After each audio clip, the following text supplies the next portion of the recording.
Non é habitual termos acontecementos culturais de certa relevancia nesta cidade, por desidia de quen for, en calquera caso tiñamos que aproveitar que hai unha exposición brillante, Ourense no tempo, que percorre a historia da nosa cidade, a súa configuración urbana, os elementos que lle dan identidade ao longo da súa historia e especialmente tamén ao longo do último século, e a verdade é que imos ter o prazer de dar unha volta por esta magnífica exposición da man do seu comisario, de Manuel Gago, doutor en Ciencias da Comunicación, que xunto con José María Aguileta, que é arqueólogo do Concello de Ourense e o coordinador local desta exposición, puxeron en pé unha experiencia magnífica con máis de 100 pezas, con elementos interactivos e digitais, onde ourensáns e visitantes a esta cidade poden descubrir moitísimas cousas super interesantes. Eu mesmo, como ourensán, redescubrín a miña propia cidade cando a viñen visitar, e agora, con Manuel Gago, seguramente descubriremos moitas cousas máis. Convídovos a vir vela porque remata o 12 de maio.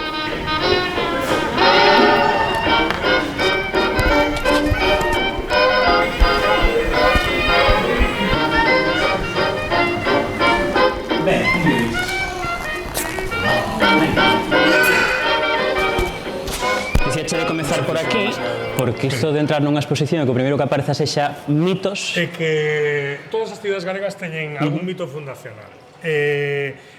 Ourense de maneira moi especial, desde o século XIX, de alguma forma a cidade sentía que nacía dun lugar moi específico, que eran as Burgas. E fíxate que o sabían antes incluso de que se fixeran as excavacións que revelaran todo o tinglado que había baixo terra nas Burgas, que era un auténtico santuario dos máis importantes do noroeste da Península Ibérica. Pero daquela non se sabía, pero se intuía, se sabía, non? Entón, de alguma forma, nós empezamos cas Burgas, porque as Burgas contanos unha cousa moi interesante da cidade, porque poñemos aquí dúas altares. Estes son altares que ofrecían agradecementos aos doentes que quedaban curados polas aguas curativas das Burgas en época romana, hai 2000 anos. Os dous son moi distintos, porque este é un altar dedicado por un señor que se chamaba Titus Flavius Flavinus, que con ese nome pois era un señor que non era de Ourense seguro. Sí, non ten pinta, non, a priori non. Este era un romano que viña de fora, non sabemos de onde, que viña de fora, pero que lle dá as grazas a un deus galaico, que se chama Rebe, que era un deus que estaba moi implantado en todo o occidente da península, era como un deus, pero como moi daqui, non se pode ser máis daqui que chamarse Rebe. E dalle aí. Sen embargo, esta ara tan bonita é unha ara moi famosa en Ourense, porque é a famosa ara de Calpurnia, que é esta señora que aparece en todas partes. Calpurnia a mí me encanta porque o seu nome era Calpurnia Habana Aevoso. É dicir, esta señora indíxena era galaica 100%. Notase ben a diferenza dos nomes. Efectivamente, pero curioso é que Calpurnia era un nome como moi exótico, porque a Calpurnia era como era o nome dunha das mulleres que tivo Xulio César. Entón, se isto traduciramos hoxe en día, sería Sheila Castro Fariña. É dicir, debería ser algo parecido a isto. Vale. Bueno, pois de León Pala non era, non. Pero, ao mesmo tempo, ella lle dedica a ara ás ninfas, que son unhas deusas super romanas. Entón, temos unha galaica dedicándolle a un deus a uns deuses que veñen de fora, e temos un señor de fora dedicándolle a un deus de dentro. E para nós, Ourense, conforme íbamos facendo a exposición, dámonos conta de que esa relación entre o de fora e o de dentro en Ourense é fundamental. Que tamén supoño que terá que ver un pouco tamén coa localización, posición xeográfica. Coa localización entre a Galicia litoral e a Galicia interior, o Portugal, Castela, León... Si, o punto entre os tres reinos, non? Eso notase moitísimo no carácter da cidade e atopas a todas partes en canto empezas a remuñar un pouco na historia de Ourense, nas súas pezas, están esas relacións sempre aí. Que falando de mitos, seguimos camiñando xa, hai un mito que creo que todos os ourensáns que nos criamos aquí lembramos de escoitar algunha vez, do noso sabor, dos nosos pais, que é que estamos riba dun volcán, no? E que isto das augas quentes é porque aquí calquer día vai estourar todo, vamos morrer todos, no? Isto levo escoitando desde que son pequeniño, logo conforme vas avanzando e vas crecendo, daste conta de que hai un punto de lenda, pero onde nacen esas lendas, eses mitos e este en particular? A min ese mito encántame, porque sabes de onde nace? Do Krakatoa. do volcán do Krakatoa. Ostras. É dicir, ese mito é un exemplo ourensán 100%, porque é unha mestura de dúas historias. Por un lado, había unha historia tradicional galega que fala de que as montañas de baixo teñen moita auga e haberá un día no que todas as montañas estouparán e o mundo inteiro se vai a negar. Entón, isto é unha lenda moi pouco coñecida, pero moi habitual na Galicia do pasado. Pero, por outro lado, no século XIX, aquí na cidade se recibían moitísimas noticias. E o Krakatoa, que foi unha explosión moi famosa que houbo dunha illa no Pacífico, que foi tremendo e anegou, fíxose moi coñecida, hasta o punto de que en Galicia, en varios sitios nas festas, facíanse volcáns de petróleo imitando Krakatoa. Entón, as mencións que aparecen do volcán ourensán, pois teñen que ver un poquinho a partir dese momento, púxose de moda. O sea, que se puxo de moda a partir do século XIX, a partir dese momento. Efectivamente, entonces mesturaron as augas quentes que saían das burgas e dixeron, isto ten que vir dun volcán, co que eles viron nos xornais dunha explosión do Krakatoa, e vían grabados espectaculares dun volcán estoupando, co bella tradición que eles tiñan dos montes anegados cheos de auga, non? Entón, todo eso acabou mesturándose nesa historia ourensán que todo o mundo mala por certa. Pois sí, todo o mundo. Eu teño que dar fe de que, non sei se aquí o compañeiro Iván a escoitou algunha vez tamén, pero todos a escoitamos. Bueno, creo que vamos avanzando, porque como hai tanto que contar, eu tampouco quero destripar a exposición a todo o mundo, que teñen ata o día 12, ata o día 12 de maio para vir a vela, pois convidamos a todo o mundo a que veña a ver, que todavía quedará unha semaniña, algo máis para vir e desfrutala, pero hai algo que teñen en común todas as exposicións Ourense no Tempo, Coruña no Tempo, que é entender ou comprender como nacen as tramas urbanas das cidades. Efectivamente, nós aquí temos unha selección de 25 documentos que son moi interesantes, que nos contan como medra a cidade desde o punto de vista físico, como se organiza económicamente, como nacen todo o seu sistema de parques, de alcantarillados, de augas, como de onde procede a xente.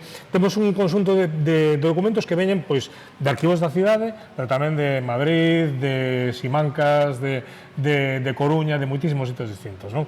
Hai moitos documentos moi chulos. A min eu quero te enseñar o documento de Xogo de Tronos. Eu deixome guiar por ti, cal é o documento de Xogo de Tronos? Pois o documento de Xogo de Tronos é este, que é un documento que ademais recomendo moito que veñades ver porque sai moi poucas veces do arquivo da catedral, é moi pouco coñecido. Este documento é o momento no que a raíña Teresa de Portugal, que ademais se pode ver aquí, porque aquí está a firma de Teresa Reina, que nunca foi coronada, pero ela chamábase reina, como se fose unha tiktoker, é dicir que se define a súa mesma raíña. Perfecto, perfecto. E este documento no que ela lle concede o bispo de Ourense o dereito a facer feira e a instalar casas, a facer aquí un burgo, unha poboación. É dicir, en este documento nace Ourense.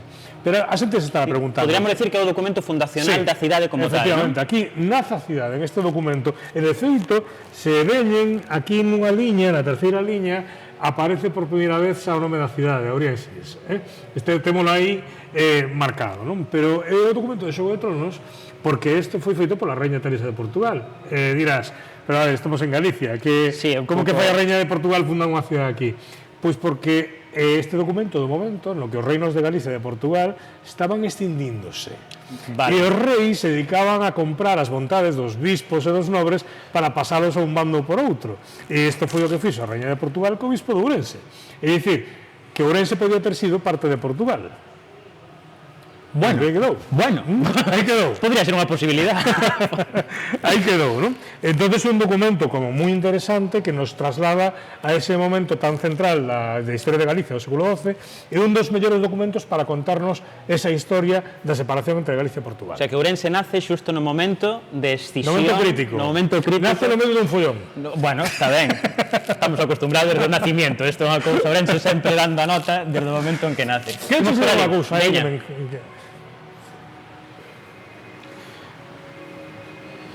A mí esta é unha peza que me fascina e xa podo asegurar que nas redes sociais eu creo que a peza máis fotografiada no, claro, estos que veñen da ponte, ahora vamos ver por qué, claro. É a alcantarilla, non? Porque isto é unha peza da que estamos ademais moi contentos e que queríamos esbozar aquí, non? Porque é unha peza moi valiosa. Hai que ter en conta que Ourense, de alguma forma, é un concello que nace o Ourense que coñecemos da fusión de dous. Correcto. É dicir, de Ourense e do concello de Canedo. De Canedo, que é o que está, para a xente que non saiba, do outro lado do río Miño. Efectivamente, é dicir, onde está a ponte, non? O barrio da Ponte, o barrio da 2021, bueno, o que había do outro lado da ponte romana, efectivamente. Que para Ourense era moi importante porque era onde estaba o tren. Claro.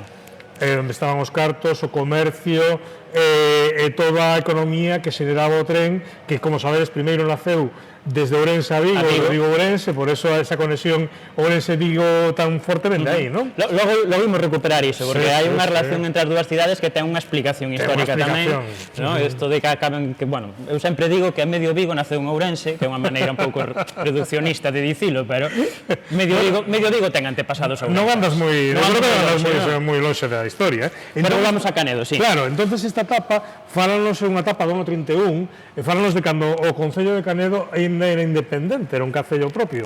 De alguma forma, por lo tanto, tiña o seu propio sistema de alcantarillado. Esta é unha etapa da República, non? Ou, digamos, dese momento, tiña o seu sistema de alcantarillado e quedaban prácticamente moi poucos exemplares destos. É dicir, este é un exemplar totalmente funcional, pero foi retirado cando, desde o Concello se deron conta, un grupo de funcionarios que diciron, pero isto é moi importante, porque prácticamente a testemunha máis alá dos documentos, a testemunha histórica que temos do Concello de Canedo.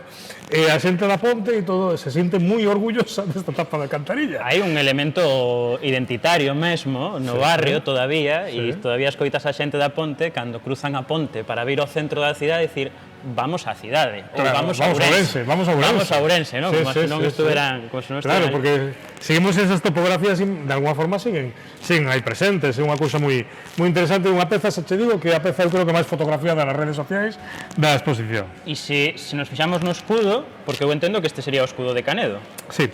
Pero ten moitas similitudes co Concello de Ourense, que logo imos ver un pouco esa evolución, porque hai elementos que están, como a Ponte, o León... Vicente Risco decía, un pouco pedantemente, decía que Ourense era unha cidade que tiña 7 camiños e máis sosteñen a eles.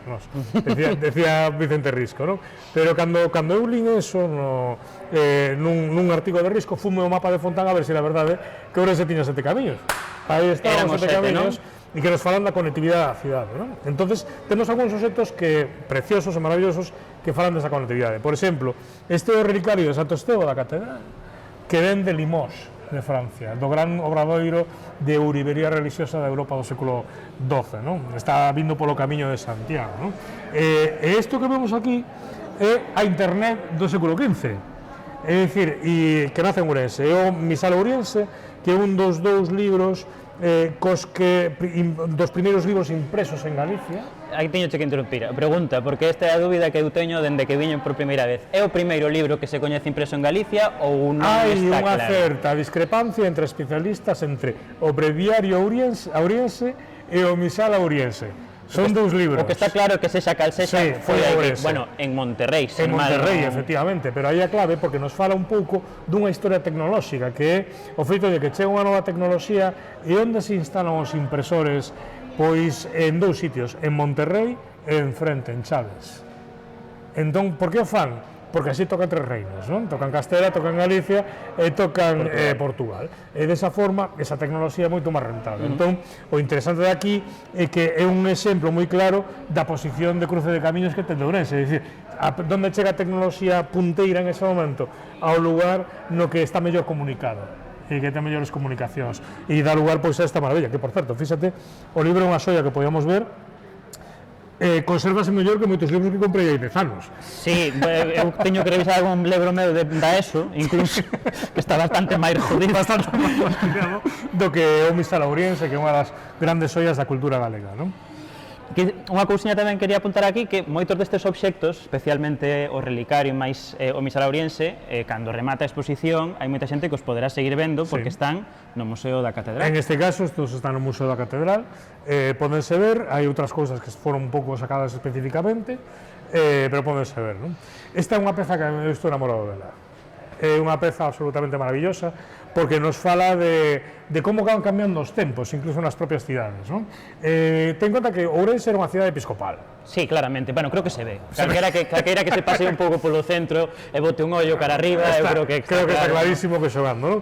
Pero o caso é que feito que fora o seu señor feudal fora obispo, gracias a Teresa de Portugal, non quita de que os outros colectivos sociais, as outras clases sociais comezaran a facer presión pola súa forza. No século XVI é un século moi, en Galicia, moi da burguesía. É dicir, hai unha burguesía emerxente en Ourense que se apoia no textil, en gran medida, no comercio, aproveitando os camiños, o ferrocarril, bueno, claro, o ferrocarril, os transatlánticos polo Miño, é dicir, todo ese tipo de tecnoloxías, e que de alguna forma incluso podemos ver representadas nesta pequena maravilla, que é un grabado de francés de 1572 que está representando a primeiro veciño de Ourense que coñecemos, é dicir, como tal, é unha burguesa de Ourense de 1572, máis ou menos do momento no que se fai este escudo.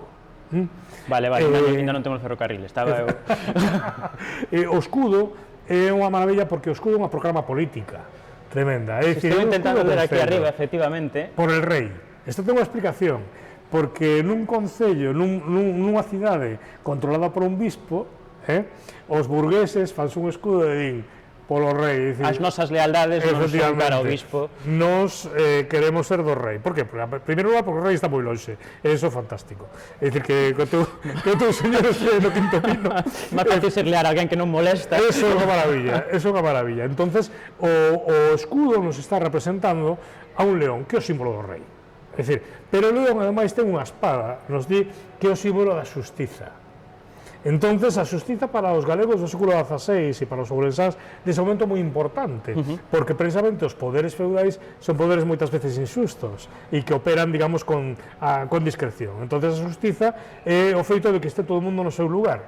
Entón, cando eles construen este escudo tan espectacular, que para min é o máis espectacular dos escudos das cidades galegas conservados, é dicir, é moi potente, lle están dicindo o señor obispo, dicindo, mira, que nós temos outras lealdades, nós temos outros valores e queremos ter o noso propio espacio máis alá de ti. Entonces, é unha mostra maravillosa do cambio da historia, non? Correcto. Pero bueno, con respecto ao escudo, digo, por mentras avanzamos, o escudo foi cambiando moitísimo ao longo da historia, o escudo de Ourense, non? Pero hai elementos que se manteñen, un deles é o león, non? Un deles é o león, hai no escudo unha cousiña que posiblemente as augas do Miño estén marcadas abaixo, ainda que se ten apreciado moi pouco, non?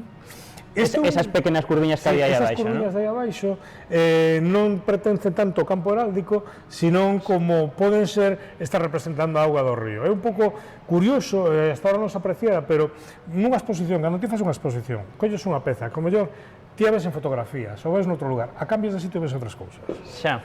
Por iso é moi importante facer exposicións, porque cando cambias a escenografía e o relato... Vas descubrindo cousas que antes non vías. Eso pasanos moitísimo aquí. Esta é unha peza que me encanta, e que ten que ver con ese comercio de textil que empezou no século XVI... E que sigue sendo a día de hoxe un dos elementos fundamentais a nivel productivo da cidade. Efectivamente, é dicir, ese momento empeza, se beneficia, e iso acabou sendo reflexado en cadros como dos anos 80, como este, que é un cadro do Caña Martínez, que é a parte central dun tríptico, se chegamos a poñer enteiro xa non había máis espacio. É dicir, pero que estamos vendo, digamos, a fachada de Adolfo Domínguez, e que nos amosa unha cousa, aparte de amosarnos a importancia do comercio na cidade, ten unha cousa moi interesante tamén, que en todas as exposicións de cidades no tempo, en Galicia, vexo todos os cadros que se pintaron nas cidades para intentar entender tamén o espírito das cidades. Entón, unha cousa, cada cidade ten a súa teima particular. Os pintores retratan unha cousa, por exemplo, en Vigo, horizontes. Están continuamente pintando horizontes. A ría, as cíes, o mar... Pero sabes que o que pasa en Ourense, que é maravilloso? Pintan xente. Xente nas terrazas, xente falando, xente nas rúas, están pintando continuamente xente. E un cadro como este, do Caña Martínez, dos anos 80, non hai nada similar en toda Galicia, de xente vivindo nas rúas, e nos fala tamén do propio carácter da cidade. Sí, unha cidade burguesa, activa, comercial... De terraza, de falar, de estar... No resto das cidades galegas non vas a ver isto, vas a ver prazas baleiras, ou vas a ver perfís, monumentos, non vas a ver persoas. Nos cadros de Ourense vas a ver moitísimas persoas. E iso eu creo que nos dá unha cousa que me fascinou cando de repente nos empezamos a dar conta dese detalle.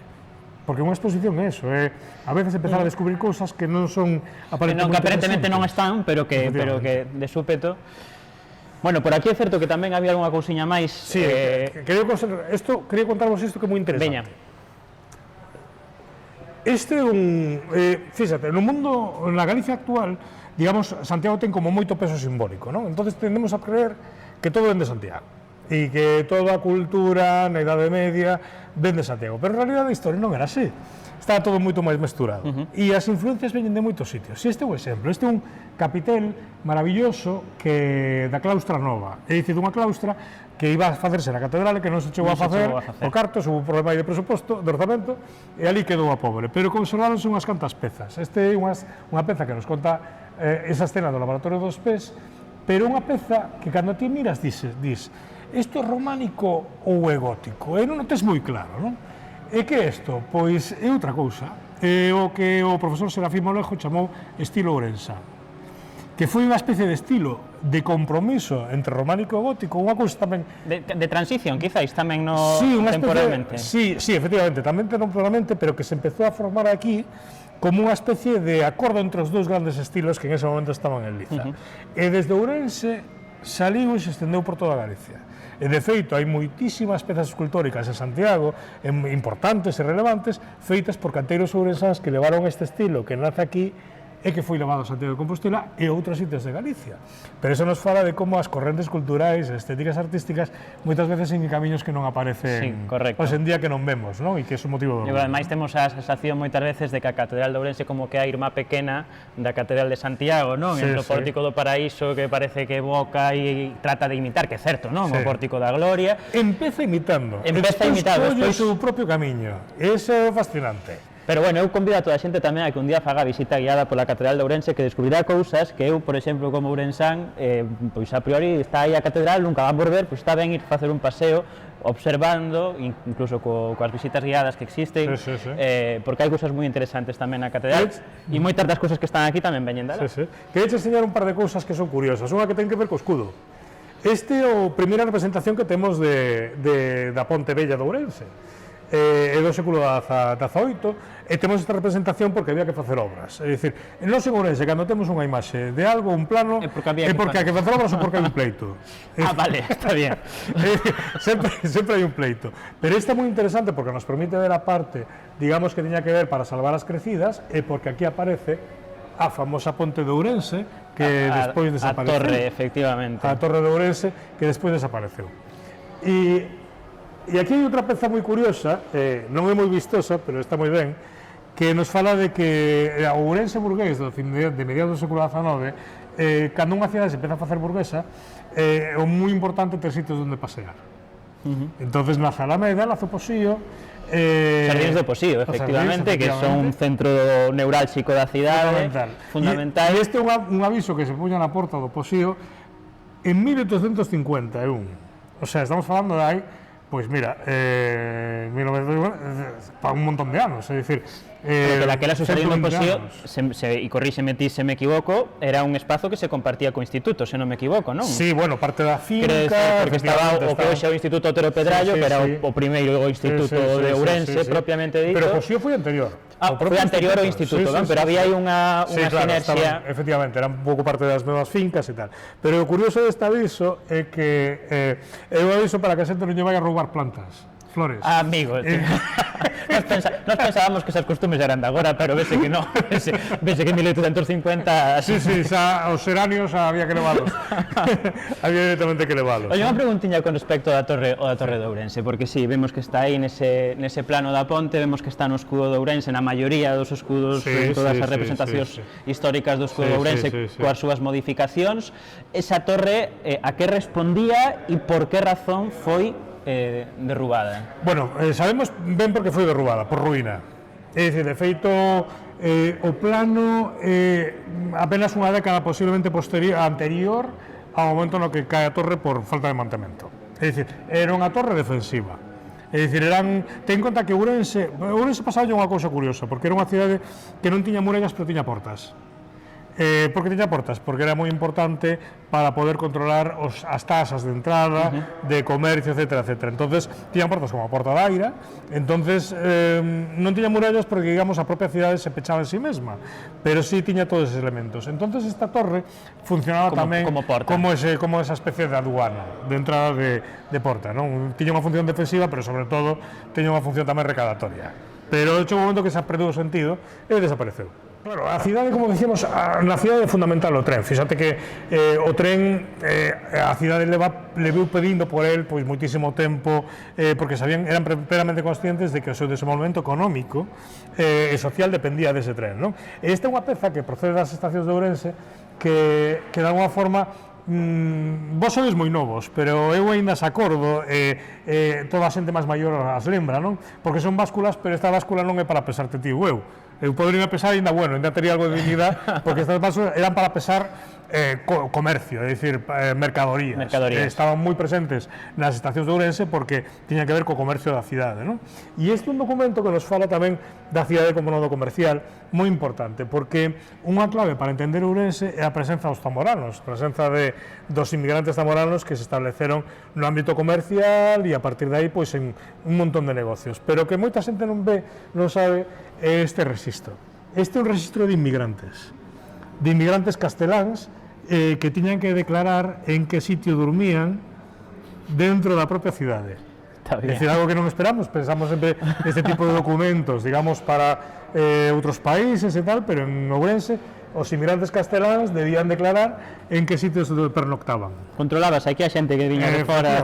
Non pensemos que... É dicir, sería un soño húmido de algúns. Bueno, imos saltar estas dúas partes da cidade que me parecen tamén bastante interesantes. Isto é a parte que nos decimos para fomentar a discusión familiar, é dicir, porque indicamos onde son os elementos. O que queremos contar con isto é que hai unha parte das cidades que ti non coñeces, que estás cansado de ver, pero non sabes onde está. Ou nunca te fixaches nelas. Pero está na túa cabeza como parte do teu imaginario, correcto. Por que? Polos materiais que utilizan, porque ao final están feitos polas mesmos arquitectos ou polos ferreiros. Entón, unha cidade está marcada por un estilo e vai moito máis alá dun monumento, dunha postal. Ten que ver con todo o que nos rodea. Entón, isto é un interactivo co que xogamos un pouco ca idea de que a cidade ten un carácter que se plasma moito neste tipo de acabados. Por exemplo, vemos por aí a Vázquez Bulías efectivamente. Pero fíxate, por exemplo, fora de Ourense, a xente non asocia Ourense con unha cidade con galerías. É certo, hai moitísimas. Moitísimas, é dicir, se asocia Coruña ou Ferrol, é dicir, con galerías, pero ninguén asocia Ourense. O que nos amosa isto é unha enorme diversidade creativa que chega hasta o presente, é dicir... O famoso edificio Vía Cambre, que nestes edificios que a xente cando chega á cidade por primeira vez, de repente levanta a vista e dice, hostia, e isto que está aquí, que onde saliu? E que nos fala dos espacios creativos que ten unha cidade, non? O tema da auga, que na cidade é moi importante, ou outros elementos, non?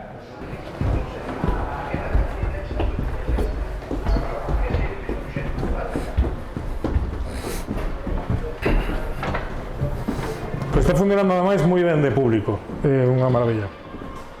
Dúas veces que viñen, a verdade é que había bastante xente, sobre todo polas tardes, que cando un pode vir e tal, enchese bastante.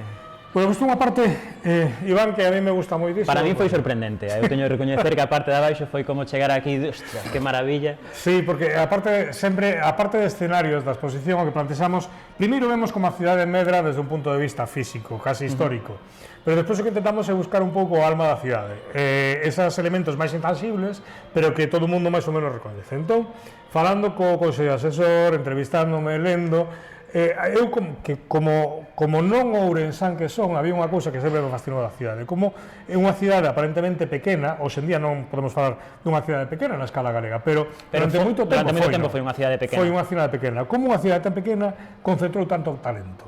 Tanto no pensamento, nas artes, como foi capaz de facelo.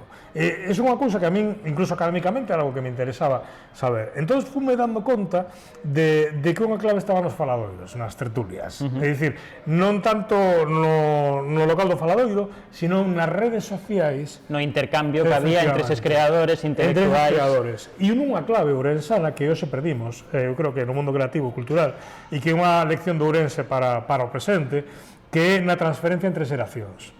Entón, o que decidimos foi crear unha especie de cidade de Pafeto. Aquí non poñemos copas, pero unha especie de local. Hai algún cartel por aí de Pafeto tamén, que logo veremos. Efectivamente. É unha especie de local no que de alguma forma podemos percorrer ese ambiente de encontro en Ourense pois ao longo de 100 anos. É dicir, desde o Liceo, é dicir, que de alguma forma é a primeira forma de sociabilidade tal como entendemos. E que pervive a día de hoxe, quizáis cunha ruptura xeracional importante. Claro, é dicir, pero de alguma forma aí é onde nace o concepto de ocio, de rede social, de conversación que temos hoxe en día. É dicir, nace con ese mundo burgués, non? E digamos, o liceo, un dos elementos moi importantes, e despois o instituto. Porque intelectualmente non podíamos entender a cidade sin ese instituto no que había figuras pois de nivel universitario, non?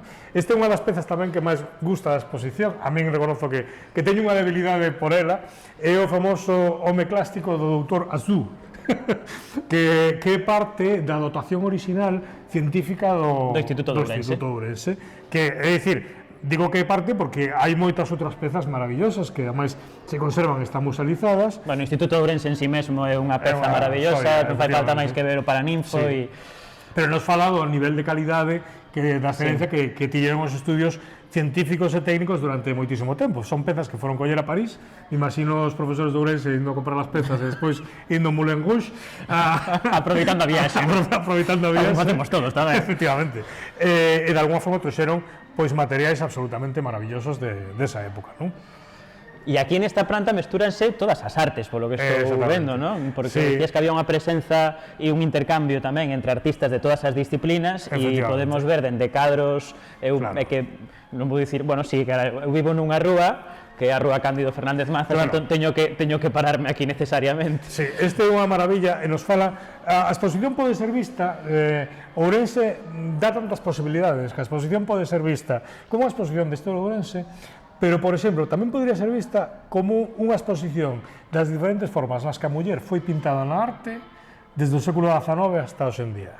Ostras, non caereu nesa... Hai un nivel, por exemplo, desde o orientalismo, e o tardorromanticismo, e o sensualismo, e o art déco que se ve presente nese Palau d'Ajustel, que é moi sensual e orientalista, recargado, moi de finais do XIX e principios do XX, hasta as vanguardas europeas plenamente tal, de Fernández Mazas, que cunha bolsa da Diputación vai a París é capaz de entender exactamente o que se está facendo en París en ese momento a nivel europeo, fai esta absolutamente maravilla. E eu entendo que ese intercambio entre artistas como Fernández Mazas e literatos tamén ten que ver co Grupo Nós, que é un espazo onde, bueno, que xorden esas sinerxias tamén e esas colaboracións, pero empezan de antes, por exemplo, eu digo, este Marcelo Macías, a finais do XIX, unha cousa que eu, Iván, mentre estou preparando a exposición, eu creo que esta foi a cidade na que máis me rín, mentre preparaba, porque me parecían todos uns cachondos, é dicir,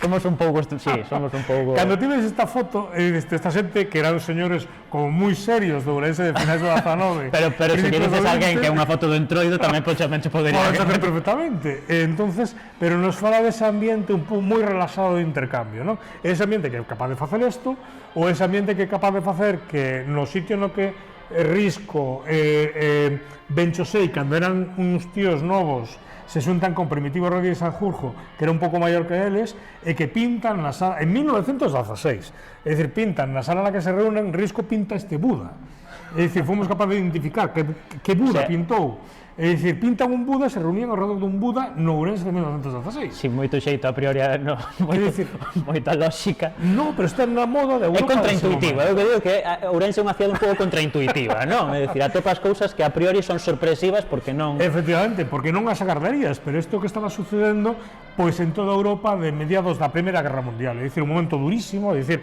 Revolución Soviética, Primeira Guerra Mundial, a gripe do 18, moitísimos elementos en esa época na que xurden movimentos como a teosofía, unha mirada ao esoterismo, búsquedas de verdades en outros lugares, non? É risco. Bueno, porque sí. con todo risco. Claro. Veña, pois vamos xa á última parte. Eu esta parte sí que teño que recoñecer que a xente que veña a ver a exposición esta última semana que se tome un pouco de tempo, relax e calma para escoitar algúns dos fragmentos de Otero Pedrallo, de Carlos Casares, temos aquí tamén que se me perdía, por suposto, de Risco, de Cuevillas, algúns están, se non me equivoco, oficiados e outros son grabacións reais.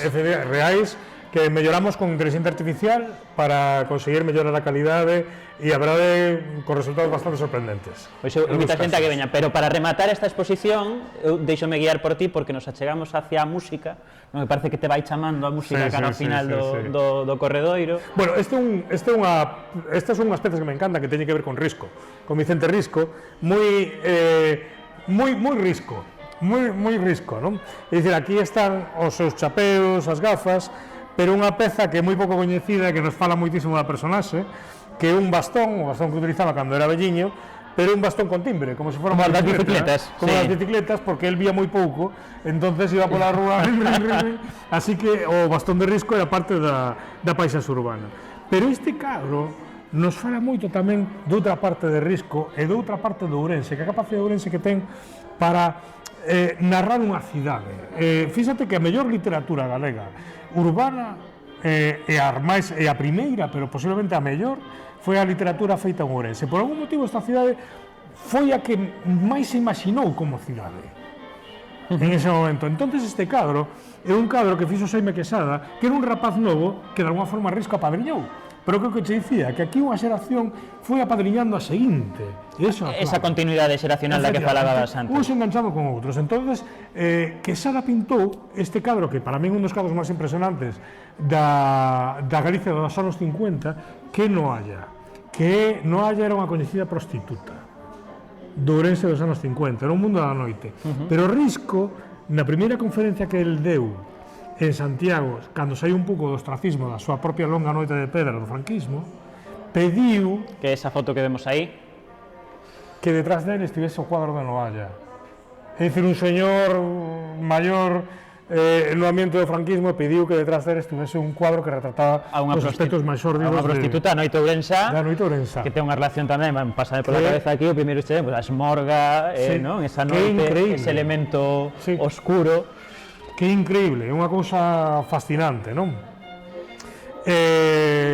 Outro exemplo fantástico, o señor Don Ramón Botero Pedrallo. Don Ramón, que eu recomendo especificamente, ademais, que escoiten é unha maravilla, a súa vocación do Ourense nocturno, que tamén xogamos un poquinho co humor. A mí estas son unhas pezas que me encantan de Otero Pedrallo, pero a mí me gusta moito desdramatizar, porque ademais Otero Pedrallo é un señor moi divertido tamén. Hai aquí un marcapáxinas fantástico, que ten unha cousa escrita que dice: aquí me quedé, aquí me cansé, que me parece que expresa moi ben, e outras pequenas libretiñas que era cascandaba pola cidade, porque este home era un pouco como non son secomóvil, é dicir, iba tomando notas, iba facendo notas. Si podemos ver aí unha que realmente é un libreto de números de teléfono, pero para él era un rexistro de motes e de alcumes de Galiza. Aquí é un diario na cidade, non? Entón, todos os días chove. Pero non sei chove. Hoxe chove. Quedei con Pura Vázquez e chove. É dicir, era unha cosa moi curiosa, non? Perdón, claro, eu tiñame que deter aquí porque foi unha cousa que eu personalmente descoñecía por completo. É unha maravilla. E lendo, pois, sorprendeume, non? Que é o Voltaire? O Voltaire é o bar de Tucho, era o lugar de alguma forma no que se reunían todos os artistiñas, é dicir, toda a grei ourensa de artistas dos anos 60 e dos anos 70 reuníanse no bar de Tucho, que se chama Voltaire porque Risco facía por recordar o Café Voltaire de Berlín, onde se reunían as vanguardas alemás. Entón, pois, xa lle quedou o Voltaire aquí. E este cartel o fixo un deses artistiñas, que era Cisco Manzano, pero fixo cunha trave ancestral procedente do Pazo Episcopal. Hostia. Cando se desmontou, a trave igual do século XVI.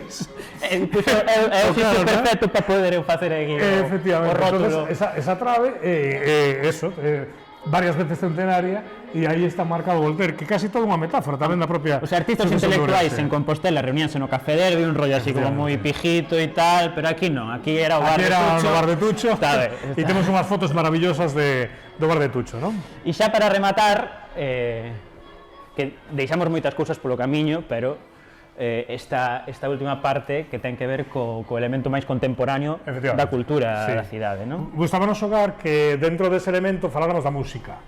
É dicir, a música como un elemento que define hoxe en día Ourense, especialmente, por exemplo, a través de eventos como o propio festival de jazz, que ten uns auténticos forofos e uns auténticos especialistas na cidade. Este é un dos contrabaixos, sabedes que o contrabaixo é un... vou para arriba. Subimos ahora. Sabedes que o contrabaixo é unha peza, un instrumento moi grande, entonces moitas veces os músicos non viaxaban con el e tocaban o contrabaixo do Café Latino. E despois esta peza, que é maravillosa, que a última guitarra que tocaron os Suaves, que tocaron Yoshi, moi amablemente nos la deixou, e que de alguma forma representa tamén o espírito da cidade, porque os Suaves é un grupo, pero é un sentimento que está compartido entre xeracións de ourensáns.